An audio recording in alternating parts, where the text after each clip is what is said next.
Olá, bem-vindo ao canal TechFran e hoje nós vamos tratar de um assunto um pouquinho mais avançado do JavaScript, que seria o JavaScript assíncrono. Dentro desse tópico, nós vamos aprender sobre callbacks, promises e async await. Em JavaScript, quando a gente fala assíncrono, se refere ao fato do código não ter que esperar que determinada função ou método seja concluído para que o programa continue sua execução. Sem funções e métodos assíncronos, o código ficaria por um bom tempo em suspenso, até que a função ou método finalizasse sua execução, o que causaria problemas de desempenho. Então, sempre que a gente cria qualquer tipo de função ou método assíncrono, a gente está querendo que a página continue funcionando e continue trabalhando enquanto aquela tarefa é realizada em background. Então, vamos aprender um pouco sobre esses tipos de funções e métodos e vamos começar com os callbacks. Então, a gente já tem na tela um arquivo HTML, um arquivo JavaScript. O JavaScript já está linkado no HTML e vamos ver como funcionam inicialmente os callbacks. Então, para a gente entender um pouquinho sobre os callbacks, eu vou criar uma variável que vai ser um array. Eu já tenho ele aqui, deixa eu copiar e colar para ficar mais rápido. Então, é um array de objetos, né? 2 objetos com um nome e e-mail. E aqui no HTML a gente tem um ID list. Eu vou criar uma variável que localiza esse elemento. Então, a gente cria uma variável list. Nós já vimos todos esses tópicos em nosso tutorial sobre JavaScript. Então, se você está com alguma dúvida em relação a essa sintaxe, eu sugiro que você dê uma olhadinha nos nossos vídeos nesse canal sobre JavaScript. Então, aqui eu estou criando uma variável que vai localizar o elemento com ID list e vou criar uma função, né? Eu vou criar com esse nome aqui, você pode escolher o nome que você quiser. E aqui eu vou utilizar uma função nativa do JavaScript chamada setTimeout. Então, a ideia do setTimeout nesse exemplo é a gente simular uma chamada a uma API externa. Essa chamada leva um tempo, que geralmente é em segundos, e o setTimeout ele vai ajudar a simular essa ação. Então, o setTimeout ele pede 2 argumentos. O primeiro argumento é uma função e o segundo é um número de milissegundos que a gente quer que o que está aqui dentro seja executado. O que estiver no corpo dessa função vai ser executado após esse número de milissegundos que a gente colocar no segundo argumento. Então, eu vou colocar o valor de 1000, que é o equivalente a 1 segundo. E aqui dentro eu vou criar uma variável. Você pode dar o nome que você quiser. Eu vou deixar ela vazia. E agora o que eu vou fazer? Eu vou usar um método do JavaScript, o forEach, que vai iterar esse array e vai me retornar cada elemento individualmente. Então, eu vou dar o nome de user para cada elemento. Você também pode escolher o nome que você quiser. E aí eu vou incrementar essa variável data com cada elemento. Então, eu digito mais igual é para incrementar. Se você ainda não está muito familiarizado com esses conceitos, eu sugiro que você assista o nosso tutorial de JavaScript básico nesse canal. Eu vou deixar o link na descrição do vídeo. Então aqui eu vou usar String Interpolation e aqui dentro eu vou criar uma lista que vai exibir o nome de cada usuário.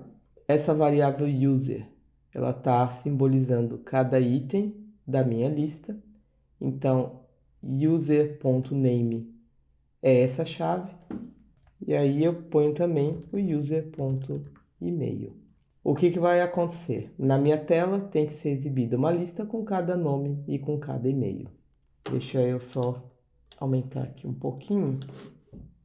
Agora o que eu vou fazer? Eu vou usar uma propriedade do JavaScript que vai escrever dentro da minha div essa lista. Então eu vou atribuir a minha variável data, vou salvar, ainda não vai acontecer nada porque eu ainda não chamei a função. Então aqui embaixo eu vou chamar a função. Quando eu salvar, veja que aparece aqui ao lado os dois itens da minha lista. Agora eu vou criar uma outra função aqui embaixo para simular a criação de um novo usuário. Create user, você também pode dar o nome que você quiser. E essa função vai exigir dois parâmetros, de nome e de e-mail. E aqui eu estou usando uma arrow function. A gente abordou arrow functions em nosso tutorial básico de JavaScript, que está nesse canal. E aqui o que eu vou fazer? Eu vou utilizar a minha variável users, push, que é um método que adiciona um elemento ao final do meu array. E aqui eu vou adicionar um objeto com uma chave nome, que vai pegar o meu argumento nome, e outra chave e-mail, que vai pegar o meu argumento e-mail. As versões mais modernas do JavaScript, quando a chave e o valor são iguais, basta que eu indique apenas uma delas e o JavaScript já vai entender que as duas são iguais. Só que o que eu vou fazer? Eu também vou usar o setTimeout para simular uma chamada de API. Então eu vou pegar essa linha e vou colocar dentro do setTimeout. E o timeout vai ser 2 segundos dessa vez. Eu vou comentar essa aqui de cima. E o que eu vou fazer agora? Eu vou chamar. Como ela pede dois parâmetros, eu vou criar um nome qualquer e como e-mail, um e-mail qualquer. E assim que esse usuário for criado, eu vou chamar a função getUsers. Então veja aqui, eu vou criar mais um e vou exibir na tela. Vamos salvar e ver o que acontece. Então veja aqui, eu não tenho o meu terceiro usuário aparecendo na tela, eu só tenho esses dois. No entanto, se eu der um console log da minha variável users e salvar, veja que aqui no console eu tenho 3 itens. Os 3 usuários estão aqui salvos realmente. Porém, na tela eu só tenho os 2 primeiros exibindo. Por que que isso aconteceu? Essa segunda função vai levar 2 segundos para ser concluída. Então, quando eu fizer a chamada do getUsers, essa função ainda vai estar ocorrendo. E o getUsers vai exibir os dados desatualizados. É aí que entra a ideia da função assíncrona. Essa função getUsers, ela só vai ser executada quando essa aqui já retornar os dados. Então, através dos callbacks, como eu faço isso? Dentro da função createUsers, eu vou adicionar um terceiro argumento, que vai ser a minha função callback. Eu posso escolher qualquer nome. E aqui, eu já posso apagar o console. Assim que houver a adição do novo item, eu vou chamar a função de callback. Quando eu chamar a função createUser, eu preciso informar um terceiro parâmetro aqui, que é a minha função callback. E eu vou chamar a função getUsers. Aqui eu não vou precisar utilizar. E aqui eu não preciso executar a função aqui, porque aqui é apenas um ponteiro para a minha função que vai ser executada aqui. Vamos salvar. Então veja que após 2 segundos, agora sim eu tenho a minha lista atualizada corretamente. Essa é a ideia dos callbacks. Além dos callbacks, a gente tem as promises, que foram adicionadas a partir do ES6, que é a versão mais moderna do JavaScript. Uma promise é um objeto que é utilizado como se fosse um placeholder para os resultados de um código. Vamos pensar nela como um container para um resultado. Vamos ver na tela como isso funciona de uma maneira mais tranquila. Eu vou criar um novo arquivo JavaScript, vou nomear como promises.js e como eu quero trabalhar com esse aqui, eu vou modificar o meu script para chamar agora o promises.js. No promises.js eu vou copiar essas duas variáveis. Para esse exemplo, eu vou copiar também a função getUsers. A gente vai precisar dessa função. Se eu chamar essa função aqui, veja que ela ainda está listando os usuários. Então, qual que é a ideia da promise? Eu vou criar aqui a função createUser novamente, só que dessa vez usando promises. A função createUser também vai esperar o nome e o e-mail como parâmetros. E aqui eu vou criar uma nova promise. Como eu faço isso? Eu uso a palavra-chave return, depois new promise. A promise recebe como parâmetro uma função anônima.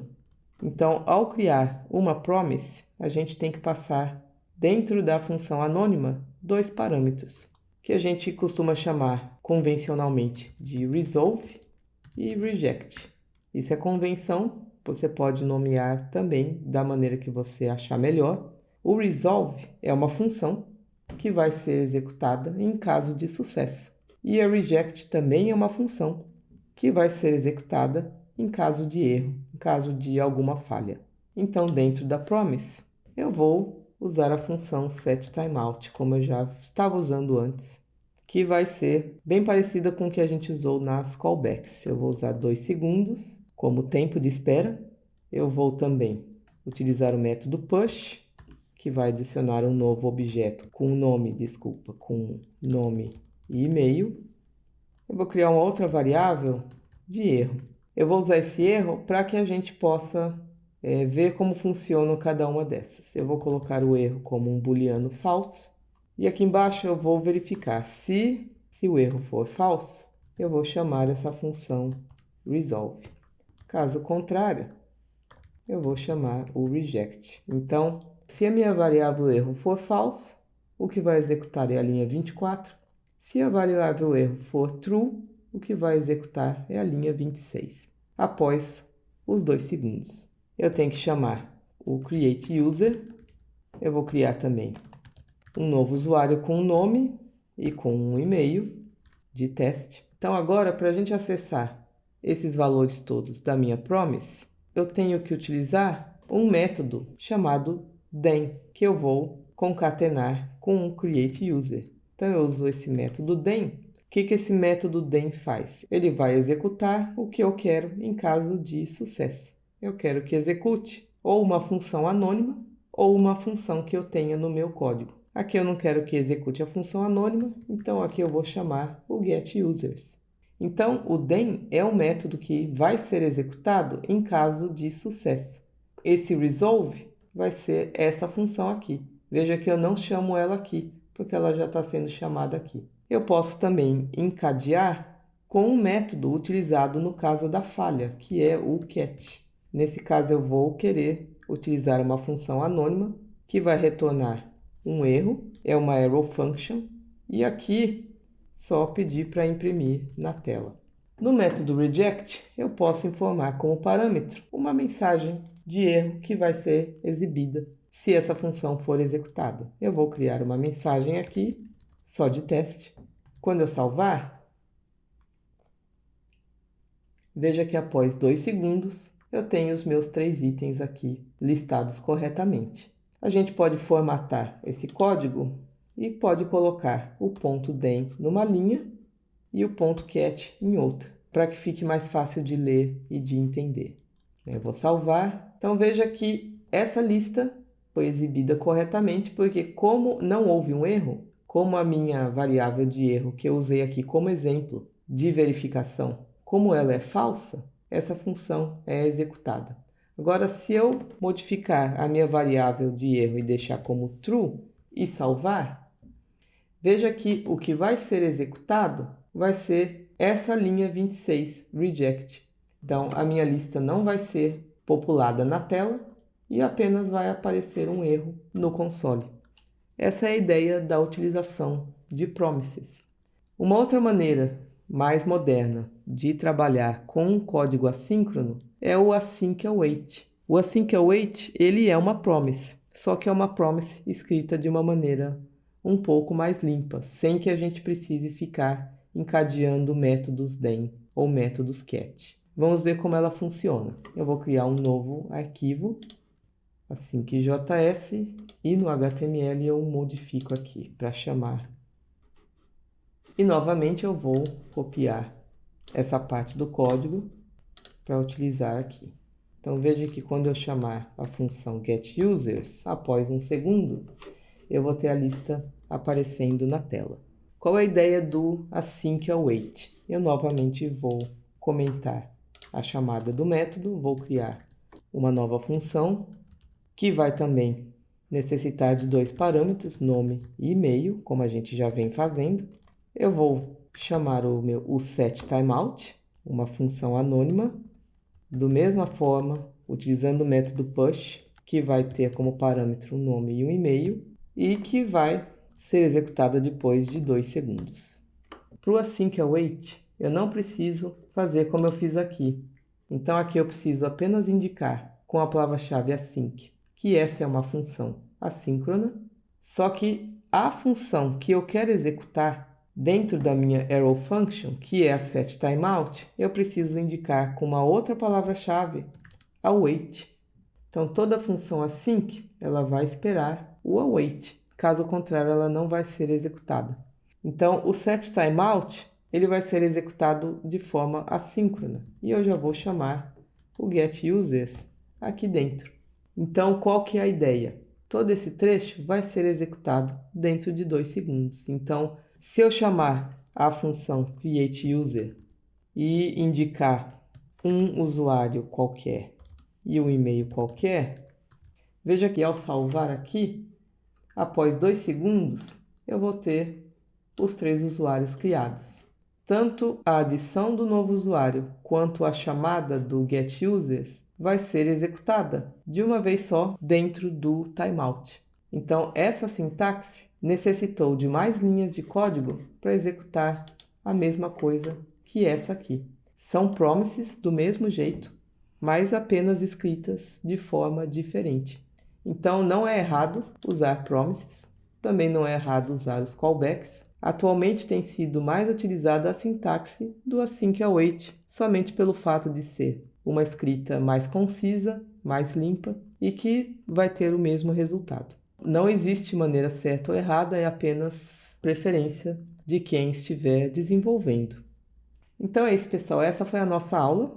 Eu espero que vocês tenham entendido. É um assunto um pouco mais avançado no JavaScript e vai ser necessário para quem quer continuar trabalhando com desenvolvimento com JavaScript.